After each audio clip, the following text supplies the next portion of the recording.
terkait dengan kejadian aksi terorisme di pintu masuk Gereja Katedral Makassar hari ini. Saya mengutuk keras aksi terorisme tersebut dan saya sudah memerintahkan Kapolri untuk mengusut tuntas jaringan-jaringan pelaku dan membongkar jaringan itu sampai ke akar-akarnya. Terorisme adalah kejahatan terhadap kemanusiaan dan tidak ada kaitannya dengan agama apapun. Please jangan menutup mata bahwa ini tidak terkait dengan narasi-narasi yang dikembangkan. Itu di dalam yang sumbernya adalah dalam teks-teks keagamaan.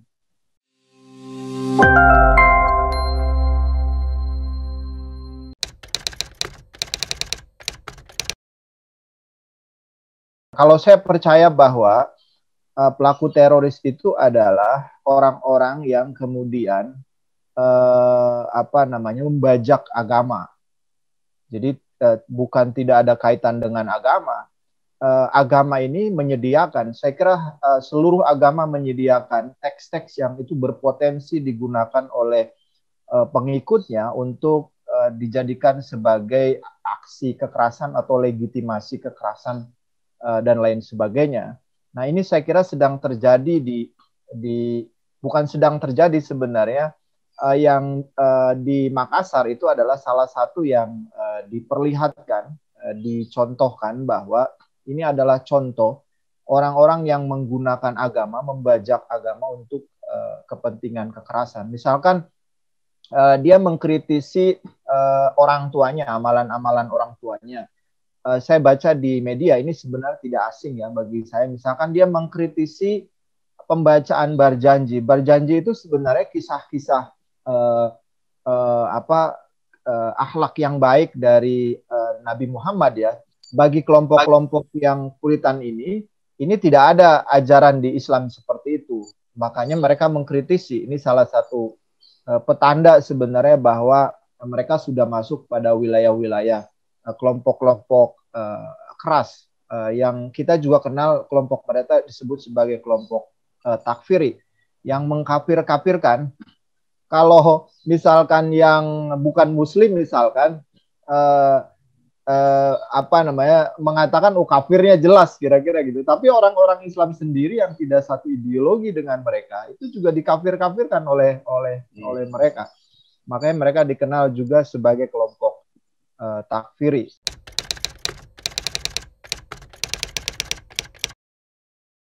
Itunya ya. Jadi pola di ini tuh sebenarnya satu, saya sudah mengatakan di beberapa tempat yang lain ya, bahwa tren ini sebenarnya dipengaruhi oleh terorisme global yang saat itu saya kira di Suriah ya, konflik Suriah yang waktu dipegang oleh kelompok ISIS atau kelompok Daesh, kelompok Daulah. Mereka melakukan hal-hal semacam itu, bahwa kemudian pelaku teror atau aksi-aksi amaliyat yang mereka sebutkan sebut sebagai jihad itu tidak harus melulu dilakukan oleh para lelaki, tapi perempuan-perempuan juga bisa ikut terlibat, bahkan anak-anak ya itu bisa terlibat. Nah, kalau di konteksnya di dalam Indonesia itu kenapa mereka pengaruh ini bisa diterima, meskipun saya ingin mengatakan bahwa sangat mungkin bahwa kelompok ini berafiliasi dengan kelompok ISIS karena sama memiliki taktik yang sama. Atau kalaupun di Indonesia kan disebut sebagai JAD, Jamaah Ansarud Daulah. Kelompok ini adalah kelompok yang mengaku berafiliasi dengan ISIS, kemudian di Indonesia disebut sebagai Jamaah Ansarud Daulah, itu jamaah penolong daulah, jamaah penolong ISIS secara arti harfiahnya. Itu juga sebenarnya karena kalau kita bukan koreksi ya, misalnya melihat runtutan aksi-aksi teror yang mereka sebut sebagai atas nama jihad di Indonesia itu, ini memang pola ini baru terjadi setelah kemunculan ISIS. Sebelumnya ketika Jamaah Islamiyah itu tidak terjadi, pelaku bom itu tidak berpasang-pasangan. Kalaupun merekrut keluarga, tetapi tidak pernah merekrut istrinya, bahkan anaknya. Misalkan seperti di Surabaya, di bom Surabaya itu kompak kan, bapaknya, istri, sama anak-anaknya. Nah ini karena apa? Di Indonesia itu kalau mereka ditinggalkan, misalkan kelompok Jamaah Islamiyah dulu itu kalau suami-suaminya mau melakukan aksi bom itu mereka tidak, istrinya bahkan tidak tahu sama sekali. Tahu-tahu ketika ditangkap saja di penjara terlibat kasus bom mana misalkan. Nah yang sekarang itu kan satu meja didiskusikan di meja makan akhirnya supaya apa? Ketika misalkan mereka ditinggalkan, ditangkap oleh pemerintah, itu kan istrinya, anaknya ditinggalkan, itu sangat berpotensi itu akan diajak oleh pemerintah untuk program deradikalisasi. Musuh mereka kan pemerintah, sehingga ketika mereka meninggal, yang mereka yakini itu akan menjemput ke surga, itu akhirnya malah keluarganya, anaknya, istrinya dia tinggalkan, itu malah terjerat oleh rayuan togut. Pemerintah ini mereka sebut sebagai togut, pemerintahan setan yang tidak berdasarkan hukum-hukum Tuhan. Nah, saya kira untuk penjelasan yang bom Makassar sangat mudah sekali misalkan dilihat secara opini ya, secara analisis yang terjadi ininya.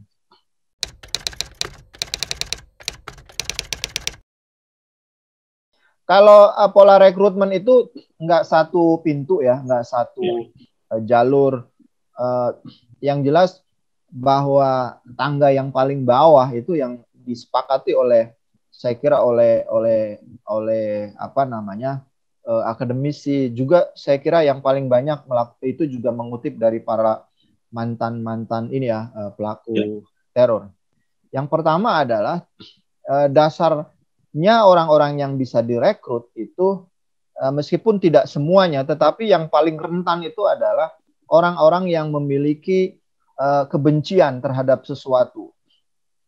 Kebencian itu misalkan yang paling real adalah kebencian terhadap kehidupan dia, terhadap ini yang paling personal, kebencian terhadap negara ini, kebencian terhadap pemerintah, kebencian terhadap sistem yang yang terjadi atau yang digunakan di dalam pemerintahan ini. Itu yang kemudian kebencian itu bisa banyak pintu masuknya, bisa karena dia misalkan yang sering dibaca adalah berita-berita korupsi, kemudian berita-berita tentang kemaksiatan, misalkan kejahatan, tentang susahnya misalkan mencari keadilan di negara ini. Itu kemudian satu stepnya lagi, mereka akan menemukan narasi-narasi kenapa negara ini seperti ini. Nah ini akan masuk narasi lain. Nah narasi-narasi ini sebenarnya bisa sangat mudah didapatkan di sosial media. Ini yang disebut sebagai self-radicalized. Jadi dia terradikalisasi dirinya sendiri oleh internet. Kira-kira ini ada satu komponen atau satu kelompok yang itu bisa modelnya kira-kira seperti ini. Jadi dia mencari kemudian sendirinya, oh kenapa negara ini kenapa bisa begini? Yang paling rasional yang mereka terima itu adalah, oh karena negara ini menganut sistem sekuler.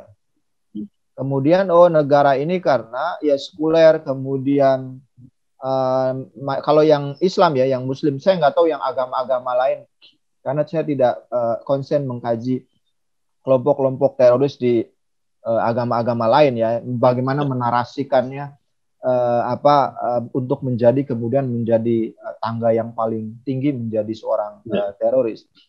Nah di situ dia menemukan oh iya ya, karena satu tidak berdasarkan hukum-hukum Tuhan. Itu dia udah mulai menarasikan. Nah lalu dia harus bagaimana? Jadi tadinya pertanyaannya mengapa, kemudian dia harus bagaimana? Harus bagaimana setelah dia tahu jawabannya menurut pandangan dia, harus bagaimana? Nah, itu sudah mulai masuk kepada orang-orang aktor-aktornya, maksudnya perekrutnya secara real. Ya kalian harus hijrah. Ini saya menerangkan dalam kasus di orang yang membajak atau kasus di dalam orang-orang Muslim ya, yang terjadi di orang-orang Muslim. Harus bagaimana? Ya kalian harus hijrah. Nah hijrahnya itu ada bermacam-macam. Ada yang orang hijrah itu kemudian hanya dengan misalkan dengan memanjangkan janggutnya, kemudian dengan mengikuti kegiatan-kegiatan. Kayak misalkan kemarin itu juga ada yang sempat heboh tuh di Depok itu tentang mata uang dirham, mata uang yang pernah digunakan oleh pemerintahan Islam misalnya. Itu juga bagian dari hijrah. Nah, ada yang masuk ke hijrah-hijrah itu, tetapi ada juga yang masuk hijrah, kemudian masuk ke kelompok-kelompok mereka. Hijrahnya adalah dari dia tidak punya siapa-siapa, dia kemudian berada di negara-negara sekuler, negara tersebut, dia hijrah ke kelompok yang mereka yakini itu sebagai kelompok Taifah Mansurah. Ini narasi-narasi seperti ini mudah diakses di internet dan gampang sekali. Jadi please jangan menutup mata bahwa ini tidak terkait dengan narasi-narasi yang dikembangkan. Itu di dalam yang sumbernya adalah dalam teks-teks keagamaan. Nah itu kan perjuangannya ada sisi-sisi itu yang saya kira harus keras sekali para tokoh agama. Kemudian dan sudah jelas sekali di Muslim sendiri saya kira sudah jelas sekali. Yang risetnya juga sudah banyak. Kelompok mana yang kira-kira itu berpotensi sangat rentan. Ajaran-ajarannya itu kemudian ditarik.